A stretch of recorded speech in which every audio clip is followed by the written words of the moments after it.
Over the last few months, I've started asking my kids a question before I send them off to school in the morning.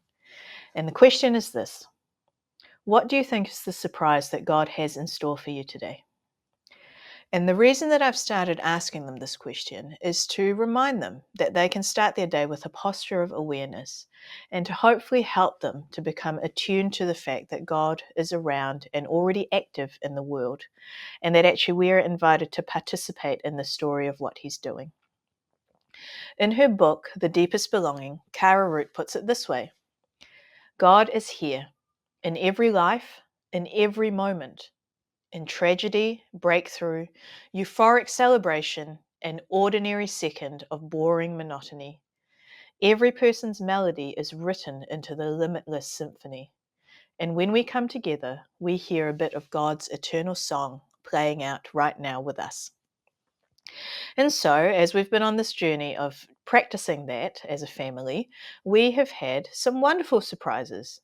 We've also had some very mundane surprises, and we've also had some surprises that were not good surprises. And those ones are always a little bit challenging to kind of understand theologically, aren't they?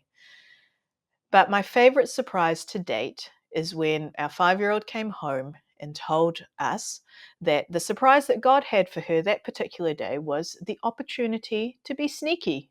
And she could sneak off and play on the playground without her dad being aware of it. And so for our family, becoming aware of surprises is part of practicing discernment. And discernment is a big church word, but when it boils down to it, I think discernment is simply noticing what God is up to in the world and to hear His invitation to come and be part of it. And in Acts 16, we see Paul undertake a journey of discernment.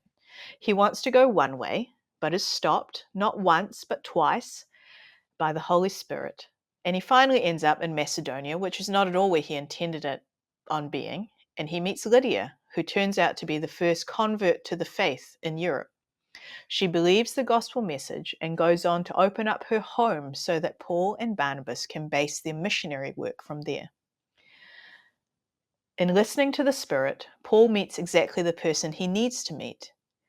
He meets Lydia not because of anything he does, but because God has actually gone and done the work before him. It says in Acts, she listened with intensity to what was being said, and the Master gave her a trusting heart, and she believed. So Paul brought the message, yes, but God actually provided the heart that was open to the message. God was already doing something, and Paul simply heard the invitation to come and be part of the story. He joined in that limitless symphony of what God was already doing. And so God is here. God is present in all of our lives, and God has always been at work in our world. And by keeping an eye out for the surprises that God might have in store for us, we are cultivating the practice of being awake to the presence of God already being and doing in the world around us. And organizationally, we, the church, can sometimes get a bit stuck on the question of how do we do mission? What are we supposed to be doing? And the truth is that in a lot of spaces, we are older and we are smaller. We feel like we lack resources, we're tired, and there are so many demands on our time that mission feels like another one of those. The thought of God being the one that initiates mission doesn't often cross our minds. And yet, if we look at it that way, isn't it a relief? When we reframe it, we reframe our way of thinking, and when we see it as God's mission, you and I don't have to carry the responsibility for church being a success. Paul didn't know that his chance encounter with Lydia would result in her becoming a follower of Jesus. He may have discerned something in the fact that she was there by the river in a community that had gathered for worship. And perhaps there was that little nudge within him that he recognized as God.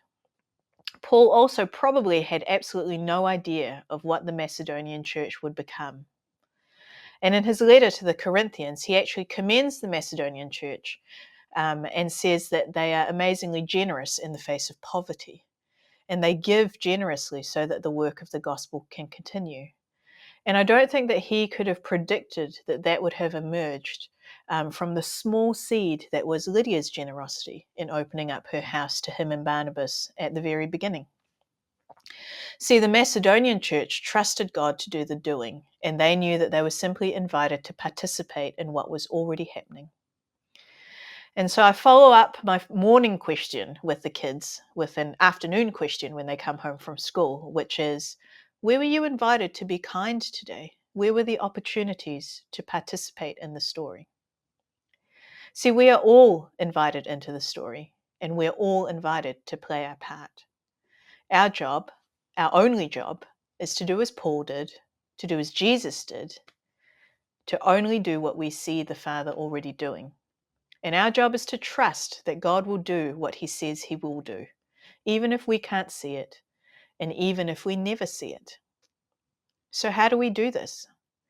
We do this by growing closer with our friend, the one who helps us along the way, the Holy Spirit. We do this by actively responding to those nudges so that we become more familiar with his voice. And we do this by reminding ourselves that we are invited to notice in our everyday lives so that the noticing in our big moments of needing to discern will become easier.